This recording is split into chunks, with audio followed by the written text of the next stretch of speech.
what is really going on around here.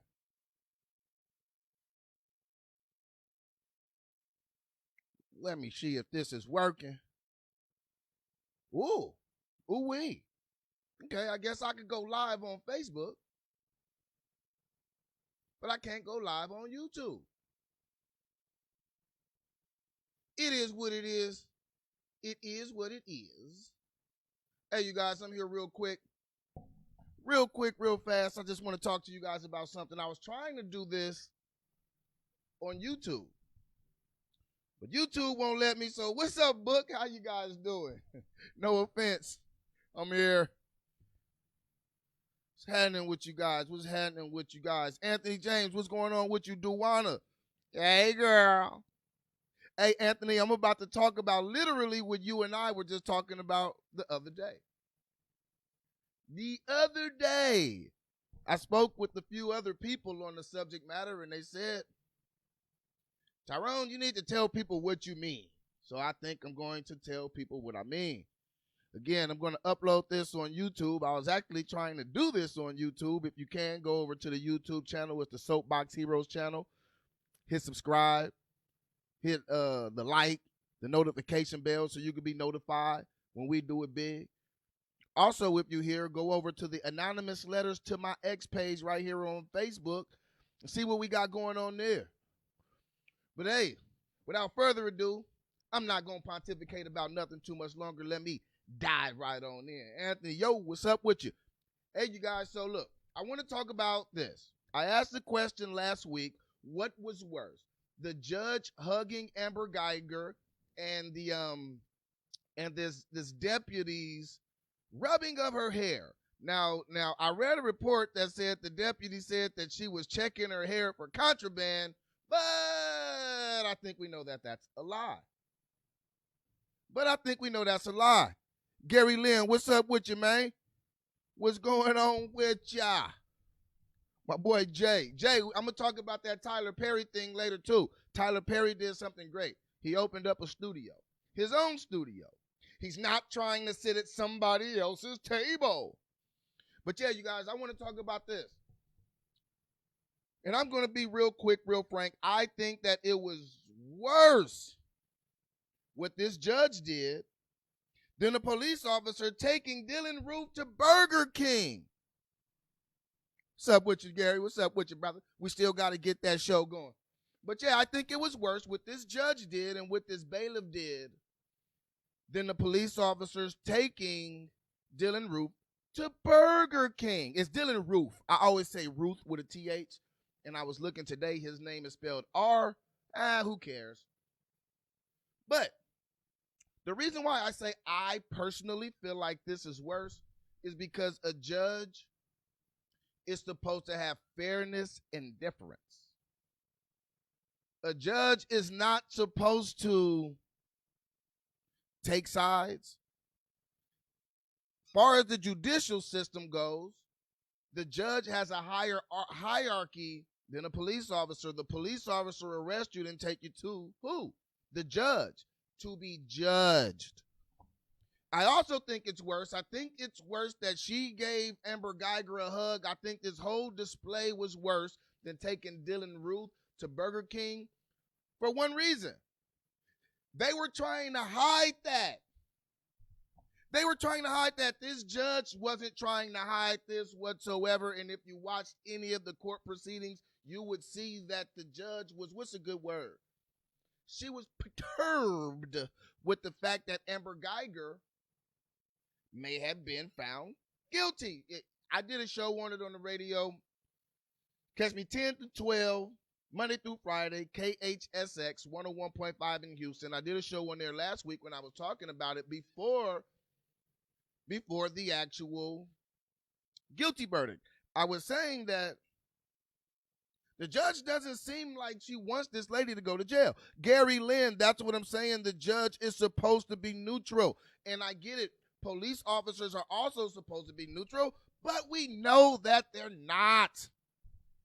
And this right here was a display to let us know that the judicial system is not neutral either. The judicial system cares more about blue than black.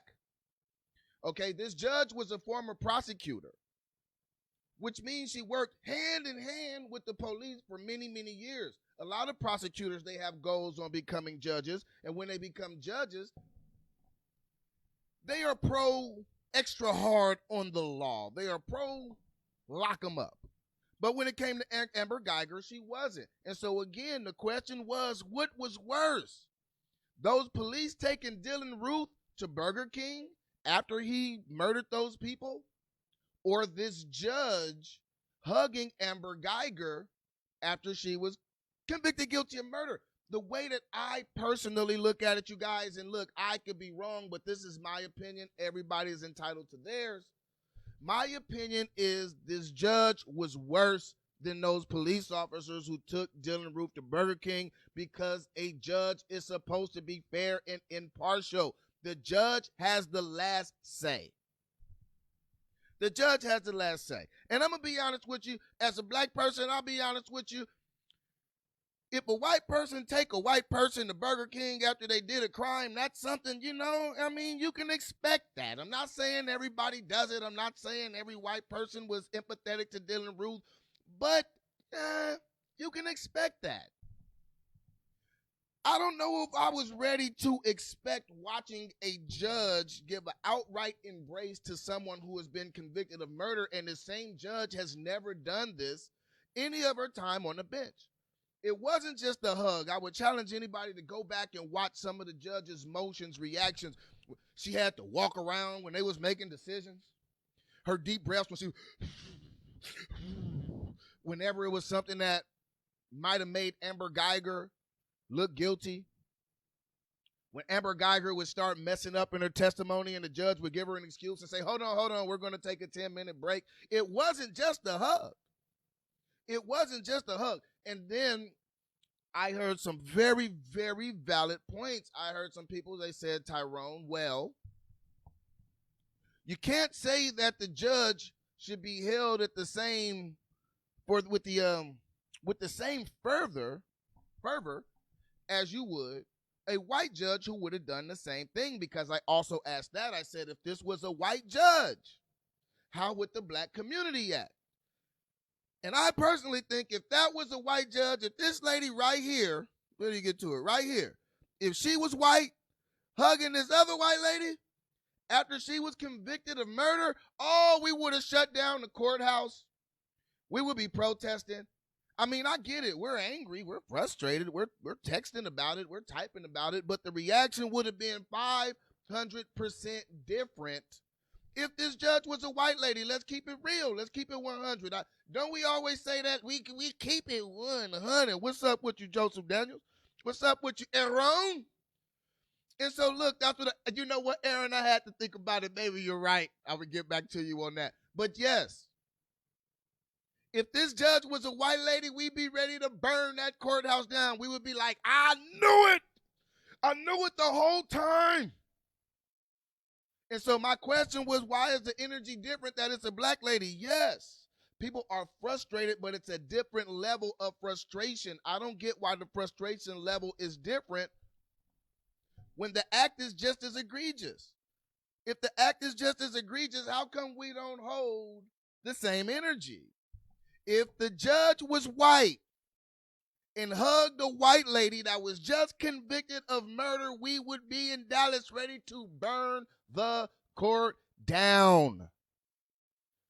But since they black, we say, well, it's conditioned. It's the conditioning. She's only doing it because she's conditioning. We call her Mammy. Mammy's doing it because of the conditioning.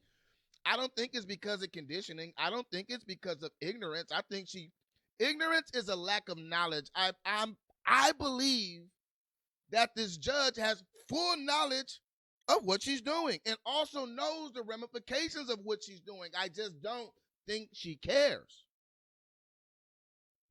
I don't think she cares. This isn't a thing that we're like, oh, well, she has a slave mentality.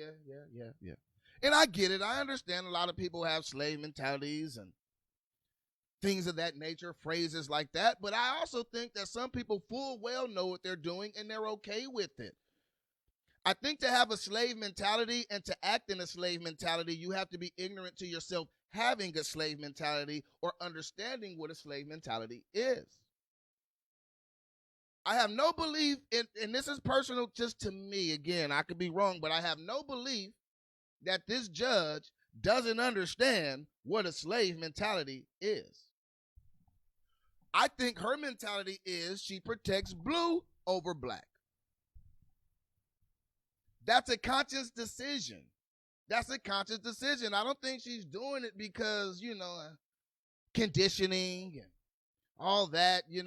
I just don't think so. I mean, I get it. I know a lot of us think that.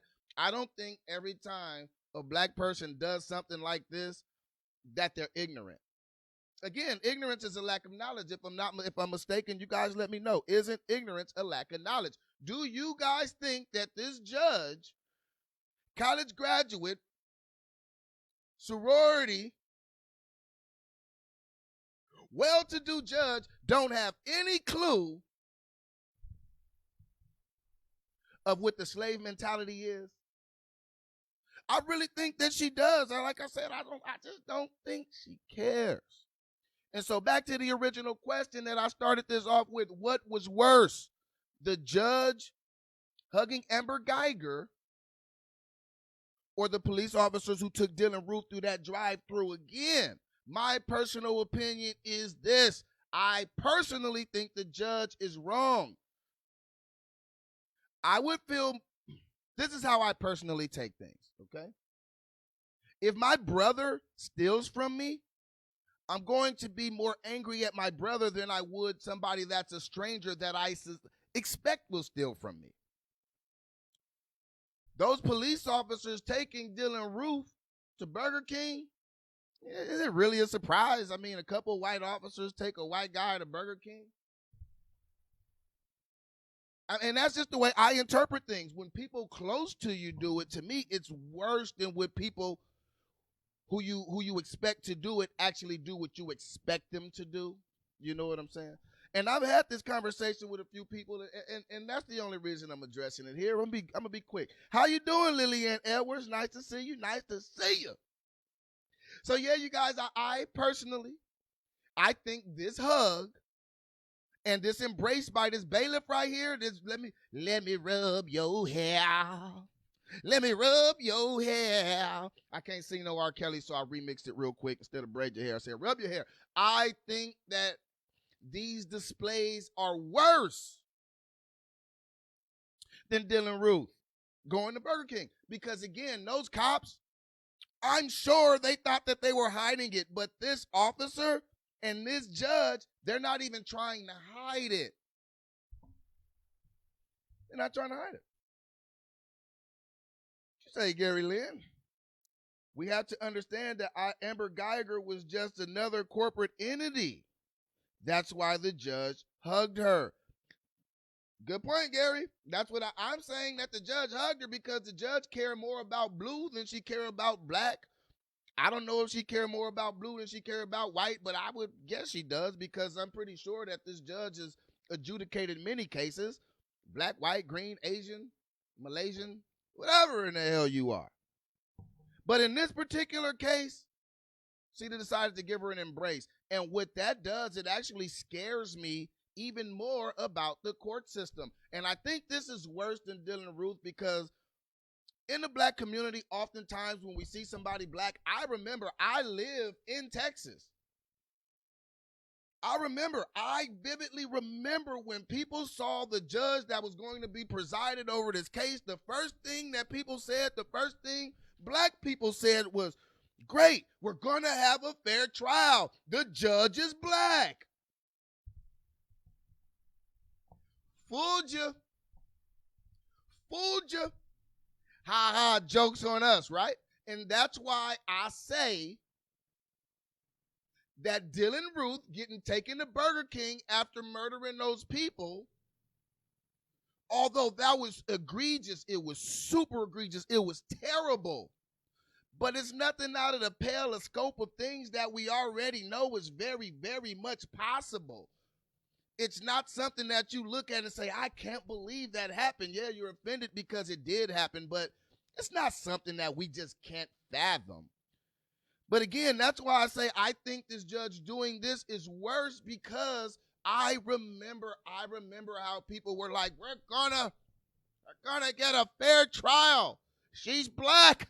You better watch out, Amber Guyger. And then you come out to find out that the judge, she loved Amber Guyger like a distant relative or something. You know what I mean? Not even a distant relative. She loved her like a sister. She was crying, handed her a Bible, giving her Bible verses to read. You did? You did. So look, I'm not going to hold you guys long. You guys let me know what you guys think. Was this hug worse than when those police officers took Dillan Ruth to Burger King? Now look, I know when we talk about this type of things and we talk about this type of topic, people are always the first thing they're going to do, we're going to be tribal, which I get. I understand tribalism is quite natural and I think it's okay. But we're always going to err on the side of what the white person did is worse. Always. But let's just take a step back and look at the whole totality of it, right? Let's look at all of it, right? I think it's worse. How do I put that? I think it's worse when somebody that you believe have your best interests in mind come out to really not have your best interests in mind.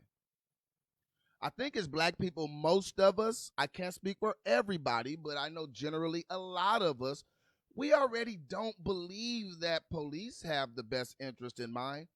And to keep it real, we don't think that judges always have our best interest in mind either. But with this, it was just a blatant, obvious disrespect. Disrespect to the court, disrespect to the people watching, disrespect to the people who felt a certain way about this case, just, disrespect to her job, actually, because the judge did a few things that should not be done in open court. And in fact, you can look it up. There have been several judges who have been reprimanded for less. When Botham Jean's brother asked if he can hug Amber Guyger and that judge granted him permission, that's unprecedented. That does not happen in open court. It doesn't happen in open court. You know why? It's a danger, because he could have been lying. He could have wanted to get close to her so he could put his hands around her neck. But the judge, she let him anyway. Amber Guyger walking in open court without handcuffs. I've been to court. I have sat on right there where Amber has sat. And I tried to turn around and look at my family. I was like this. I was like, they're like, hey, turn around. Try to look over my other shoulder. Hey, keep your eyes forward. So anybody who's ever been in the judicial system or ever sat in court, you know that the judge don't even let you, the bailiffs don't even let you do as much as turn around and talk, because they're going to say, well, we don't know if you're trying to escape. We don't know if you're trying to make plans. But when it came down to Amber Guyger, all of that went out of the window. And again, the difference between Dillan Ruth and Amber Guyger, those police wanted to hide that. The judge in Amber Guyger's case didn't give a damn how mad you got. She didn't give a damn how offended you got. She don't give a damn how it looks. She don't give a damn that she is supposed to be equal. So that's why I say it's worse. And that's why I say just because somebody is black does not always mean that they are in your favor. I say it all the time. You guys throw tomatoes, but I'll be dodging them. Joseph Daniels, what about the witness that got killed? Say, player, look, I'll be honest with you. I'm going to put it to you like this. I think that it was, I think the timing is very, very strange. But I'm not going to go out there yet and say that it's a conspiracy theory, because I don't know. Let's break it down real quick, Joseph. Why would you kill somebody after the testimony? Wouldn't it behoove of them to kill him before the testimony? Because he still testified. His testify is still there. It's still court records, court document, recorded there. Yeah, I mean, you can't do nothing with that. So why? So let's go over it. Did they kill him because he testified? I don't know. I don't know. Did you know that he got shot earlier this year in a strip club? You see, that's why I can't just jump off the edge real quick with the conspiracy theories. He already was shot earlier this year before he testified in the strip club. Was that part of the conspiracy? Now, see, I get it. I know a lot of people don't know this part because when we give news, we give very, very selective news that coddles the way that we feel. You dig? We give very selective news that coddles the way that we feel. Saddening. So when she appeals it, they can throw it out because he's dead. No, they could just use the same testimony. I was thinking the same thing myself, Joseph. His testimony is there. It's recorded. It's on court record. The defense could say, we would like to present Exhibit A. We have the testimony from the person who is no longer here because he was killed, and we want to present this in the evidence. So, I mean, I get it, but his testimony could still stand up in court. They play recordings in court all the time. But my question is this. Why isn't nobody talking about the fact that he was shot in a strip club earlier in the year? He already had beef with somebody. So that's why personally I haven't jumped off the edge with the conspiracy theory yet because I like to gather information before I just go out there and say conspiracy, conspiracy, conspiracy. Although a conspiracy is very possible. All right? I'm not saying a conspiracy is impossible. Don't get me wrong, Joseph, big homie. I'm not saying it's impossible. I'm just saying before I throw stuff out there, I like to weigh all the options. And again, I do think that the timing is very, very suspect. It's very suspicious that he would die or get killed after testifying. But I also have to put it into play that he was shot already months prior. You see? And I do think that it's very dangerous when these people out here who know the information of him being shot prior leave that out. Sometimes they leave it out because they want to create a narrative. I'm going to talk about narrative creating later.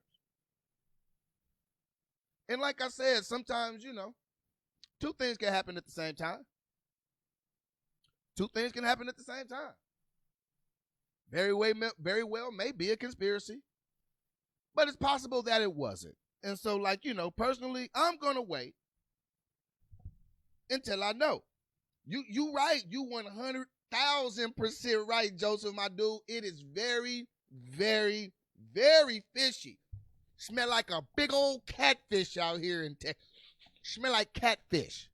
You dig? But look, I get it, but all I'm saying is from where I sit personally, I don't like to put stuff out there until I get enough data. Because what we notice is oftentimes we'll jump off the edge with these conspiracy theories and then find out the conspiracy is wrong and we never come back and correct it. Then 20 years later, you have these fables about why something happened because nobody ever went to correct the wrong information that was put out in the first place. We'll put out wrong information and just let it breathe and let it live. I've seen people say that he was shot in the mouth. It's not true. He was shot in his lower extremities. He was shot in the belly of the beast. He wasn't shot in his mouth. So that's what I'm trying to say. A lot of times we go on these information and these narratives that are 100% false, but we push them out there like they're true because it fits a narrative. I seen somebody put and he's a well-known blogger or he's well-known in the black community. A lot of people listen to him. I done changed up my face. I done disappeared. A lot of people listen to him or whatnot. Hold on, let me get over here real quick. A lot of people listen to him. I'm gonna fix this while I'm talking to you guys. I'm like Stevie Wonder. I could sing a song and play the piano at the same time. Yeah, but the blogger put out there, he was like, is this what forgiveness gives you? And he's trying to make it like this guy was killed, the witness was killed because because Botham Jean's brother forgave Amber Guyger. That's very irresponsible without knowing if that's why the guy got killed. But they're going to say it because they know it's going to tap into your heartstrings. They know that you're running emotional about it. They know that it feeds into the conspiracy theories that already pop up in our mind. And so they'll go and say that, and you guys will give them 10 million clicks, but we don't yet know if it's true. They just jump in the gun because it's popular. It's popular. See, that's the thing. People want to be popular, and to be popular, you want to be first, whether you're right or you're wrong. You did?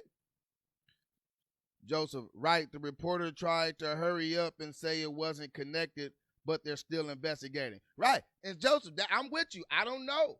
So I'm just going to wait a little while. And the crazy part again, it's not like we could just believe the reporters. So even if the news just come out and say, you know what, it was no conspiracy, it was tied to this, that, and the third, the very sad part about it is you don't know if you could believe that either. You don't know if you could believe it either. But all I'm saying is, I take things and I gather evidence and I decipher and I filter through things on my own. I use my own clarity and decision making and deductive reasoning to figure out what is true and what isn't, because we're lied to constantly. We're lied to constantly. We're lied to by the media. We're lied to by a lot of these pro-black activists. Hell yeah, they lie their ass off too. Yes, they do. And a lot of people get mad at me when I say it, but I've sat in the room with a lot of them. I've sat in them rooms where they talking about how they going to keep people captivated and watching. I know the game. I know the game. I've sat there. I've listened to it. I've watched it. A lot of them are just full of it. They just want to keep you angry. They want to keep you angry because angry people tune in to people who does things to keep them angry. They keep watching. And so when it comes down to old boy getting shot and getting killed, yes, I think it's suspect. I do think that it's just going to take a little bit more time for me to come up with a conclusion. I think the timing is terrible. The timing is bad, and I'm not saying that it's impossible that it was a conspiracy. I'm not saying it was impossible. It was somebody seeking revenge for him testifying. I am also saying that it's not impossible that the same people who shot him earlier this year came back and shot him again. All right? You did? And so that's the way it goes. You feel me? You feel me? So what did Pac say? And the media is full of dirty tricks, only God could judge me. The media is full of dirty tricks, and that's why it's so hard for us to decipher things. The media is full of dirty tricks. A lot of our pro-black, I won't call them leaders because to me they're not leading.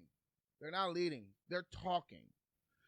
A lot of the pro-blacks, they're full of dirty tricks too. Keep it 100 with you. Anytime you leading somebody into anger and to being frustrated and all mad and you don't even know if what you're saying is true, you're just as bad as the other people. What's the difference? What's the difference? What's the difference? All right? And so look, I call it how I see it. I'm a referee without no whistle. Right, Joseph. They take any view, they take any lie, they take anything to get views. Because look, let's keep it real. Let's keep it real. We're going to turn it just a little bit. Sometimes as black people, we're very, very emotional. Okay? And when I say that, a lot of times people get mad and they get emotional and tell me how I'm wrong. And I'm not saying it's a bad thing. I do think it's a bad thing because we don't listen to things. We don't take things in. We don't take in the information. We just give knee-jerk reactions. And then we take those knee-jerk reactions and spread them. But yeah, but I understand it. I understand the emotion. When somebody is held down, held back, marginalized, um, beaten, whipped, raped, have their culture, their identity taken from them. I can understand future generations being emotional. I'm not saying that I don't understand the emotion. I think sometimes people just get me wrong. But I am saying that the emotion is dangerous. It's dangerous because we fall susceptible to anybody who wants to play on our emotions. Now, a lot of people don't notice this, but I post questions on Facebook all the time. All the time. And while doing this, I'm going to tell you guys something that I've learned real quick. I've learned that the only time people respond is when you make them feel emotional. The only time people respond is if you make them feel offended. If you feel offended, it makes you emotional and then you respond. I can post the key to life. The key to success in life is A, B, and C. Nobody will pay attention to it. You post something about race, woo, off the charts. Now, I know a lot of you guys are going to say, no, Tyrone, that's not true. Just go to my page, scroll down, and you tell me it's not true. You tell me it's not true. So if I know that, you don't think that some of these people that constantly throw this in your face know that too? They know what makes you react. So it's not about being honest. It's not about fixing a problem. It's not about a solution. It's about getting views. All right? And I've already made up in my mind that I'm okay without not getting a lot of views because I'm going to be honest. I'm going to be honest. Now, I know how to get a lot of views. Look, it's not hard. It's not hard. There's a few ways you could do it. I could get on here and I could talk profusely about white people. How much I can't stand white people. They're the enemy. Race soldiers. You got to watch out for this. They'll never let you make it. They won't let you go anywhere. The white man is going to hold you down the rest of your life. It is nothing you could do. It is nothing you could do. Did you see how this person got 5 years and this person got 50 years? Did you see this? Did you see that? It keeps you in a constant stupor, and they know that. But long as you're in that stupor, you're still viewing what they're talking about. And so I know how to get a lot of views. It's not hard. I can sit on here all day. All you got to do as a black person is talk about how much you hate white people. Your views will go through the roof. Your views will go through the roof. And you never have to deviate. You can lie. You can mislead. You can put out stories and never come back and correct them. It don't matter because you're feeding into a feeling that people already have. And so you don't have to be honest. And the people that listen, they don't give a damn about you being honest either because they're not going to check because you're feeding into what they already feel. You're feeding into what they already feel, so it's a very easy match. The people who have it harder are the people who try to give you fair analysis of things. The people who don't try to just rush to every story and just say whatever is whatever just to feed into what you already feel, your already developed preconceived notion. Those are the people who got it hard. Look, it's one person watching. Now watch, the one person watching, let's do an experiment. I'm going to come back later and I'm just going to do what I just said. I'm just going to rail against white people and watch how many people watch. It's easy to get people to view you. All you got to do, look, I'm going to tell you guys, it's a few people who ask me all the time. They say, Tyrone, how do you get views? And I say, personally, I don't get a lot of views, but I can tell you how to get a lot of views. The way you get into a lot of views is just feed into what's popular. Now, it don't have to be true. It just has to be popular. You figure out what Black Twitter's saying. You jump on it and you just ride that wave. That's all you got to do. It really don't take much. It don't take much. You guys see how it is. And so, yeah, you guys, I know I went on a little off topic. So I got to roll. I got to stroll. I got to do my thing. I got a meeting today. Got some things that we putting in place. Hey, you guys, if you are in the Houston area, If you in the Houston area, hold on, let me share this real quick. If you're in the Houston area, we're going to be putting on a live panel discussion. And it's going to be, everybody on the panel is going to be under 30, and we're going to talk about youth, well, young people, and voting.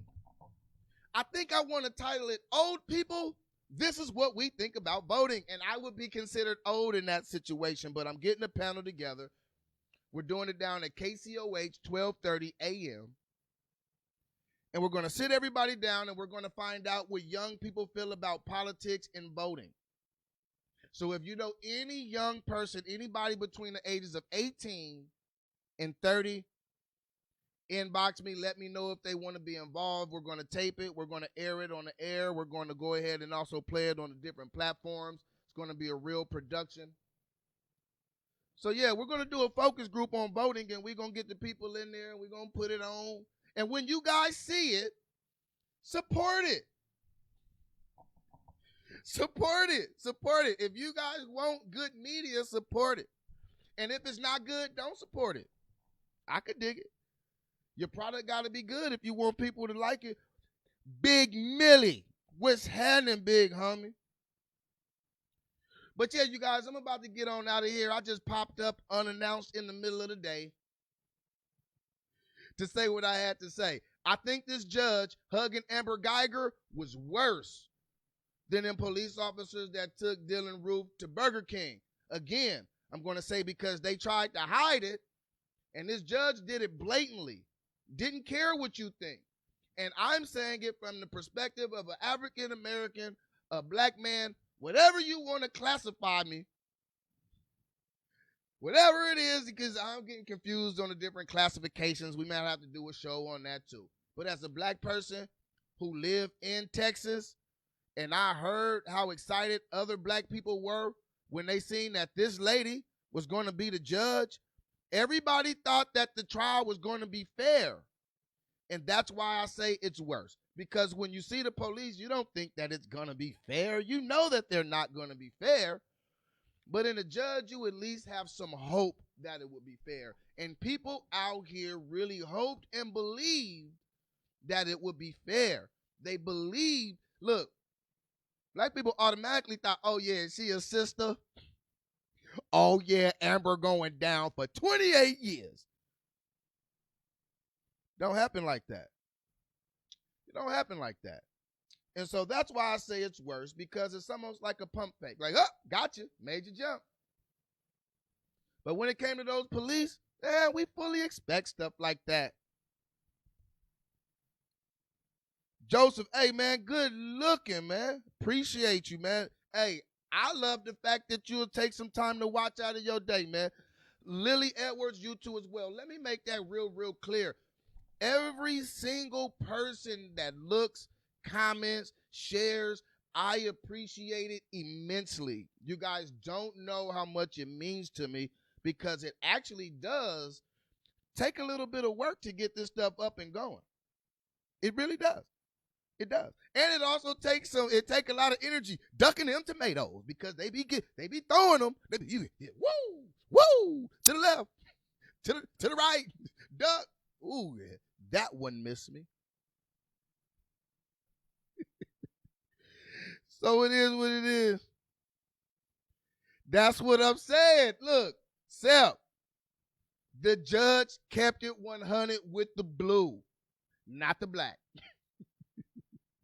The judge she was a career prosecutor. So that means for a living, she put people in jail. Right?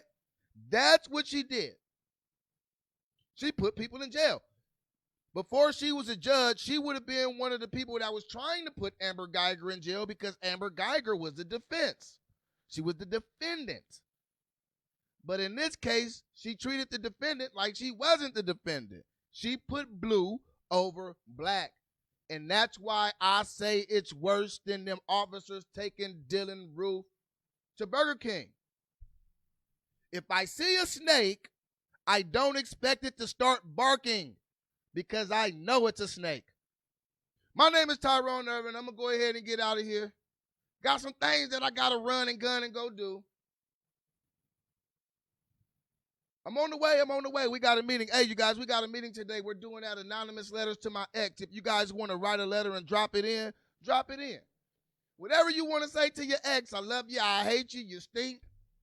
I really didn't like you. I was really in love with your sister.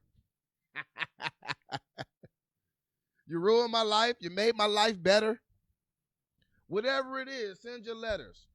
Go on to Facebook, check out the page, Anonymous Letters to My Ex. What else we got going on? Like I said, I got that focus group coming up on 12:30 a.m. KCOH 2 Saturdays from now. So if you know anybody who is 30 and under, well, 30 to 18, shoot them. Don't literally shoot them. I meant send them. Because we're going to do a focus group on politics and voting. I want to know what's up with the young people and what do they think about voting? What do they think about the politics? And we're not going to have no old people there to shut them down. This is actually a lesson to the old people so they can hear what the young people think. Then eventually we're going to switch it and do vice versa. Have the old people talk about politics and direct it to the young people. What else we got? We got Starving Artists coming up, all right? So what Starving Artists is, I'm getting together a variation of different artists. And so we're going to have a singer, we're going to have a producer, a poet, a person that played a guitar, world instruments, just different artists. And what we're going to do is we're going to sit them down. We're going to do a roundtable talk about their journey as a starving artist. And then after we do that roundtable, we're going to put them all in the same studio and we're going to create something. We're going to do a jam session right there on the spot. Starving artists. So, yeah, you guys, I got a lot going on. Soapbox Heroes. We be in the streets, moving and grooving. So if you don't see me every day, that's why. I'm behind the scenes right now. Trying to be behind the scenes. So I could dig it. Can you post the details for Houston so I can share it? Yes, Lily, definitely. Yes. Yes. In fact, I'll post about all these different events and stuff that we got going on. We coming to California with it soon, too. We're going to be in San Bernardino County. And so if you're in San Bernardino County, Los Angeles County, I know Riverside isn't a county, but they think they are. Wait, is Riverside a county? My bad. But we're going to be doing it out there, too. Starving Artists. Yeah, and look, Joseph, the idea with Starving Artists is we're going to try to start going from city to city, state to state, and put it together. And so we're going to have these starving artists come, and they're going to tell about their journey, because that's what people don't understand is when you're an artist, you go through things that just everybody don't go through, because when you put your life and your passion in your art, sometimes it takes away from other things. So a lot of people, they go work regular 9 to 5s, but somebody who's dedicated themselves to their art, they might not be able to work a 9 to 5 because they're so dedicated to their passion. So we're going to get them down. We're going to sit down and we're going to talk about starving artists. We're going to chop it up, get all the stories, the ins and the outs, find out what the different artists go through. Then we're going to go to a studio scene, and we're going to do a jam session. We're going to do a jam session. We're going to start off with somebody hitting the beat. Then we're going to have somebody come in with another instrument. Then we're going to have somebody come in with a little spoken word. Then we're going to have somebody come in, sing a hook. Then we're going to have somebody, you see, I'm already vibing. Then we're going to have somebody come and do a little rap. You dig? Then we're going to put it together, package it up. It's a performance, starving artist. And then also what we're going to do with the starving artist concept, I've already talked to a few people. The first group of starving artists, when we come and we put it all together, we're going to put them on a stage to perform it. And so what we're going to try to do is get that going on. And we want to move it. We want to make this thing national. We want to make it national. And so, look, with all of these things, I'm not going to lie, I really need you guys' help. I really need you guys' help. I'm not the one that just try to act like I don't need nobody. I don't need nobody. We need each other, you guys. Contrary to popular belief. So, yeah, you guys, like I said, I'm about to go hit this meeting up. Oh, also, you could catch me on True Serum with Carl Thomas. It plays every day on IDJ for the People Radio. It's going to be playing on a few more platforms. You guys are going to see it here real soon. Also, we have a Soapbox Heroes live streaming radio station. Working on that as well. So we've been beta testing it. We've been having it up, playing. Then we'll take it down, just tweaking it, getting everything together. So, yeah, I just got my text message. I'm about to hit this meeting. You guys, look, much love, much love, much love. I want to thank you guys for watching. My name is Tyrone Nervin. This has been Soapbox Heroes. And look, I'll be back tonight. We got some more to talk about. I got some other things to talk about. So if you guys want to come rock with me, I'd appreciate it. Once again, this is Soapbox Heroes. If you haven't got a chance, go over to I feel like church. You know when you go to church and they give 5,000 damn announcements? My bad, y'all. I'm out of here.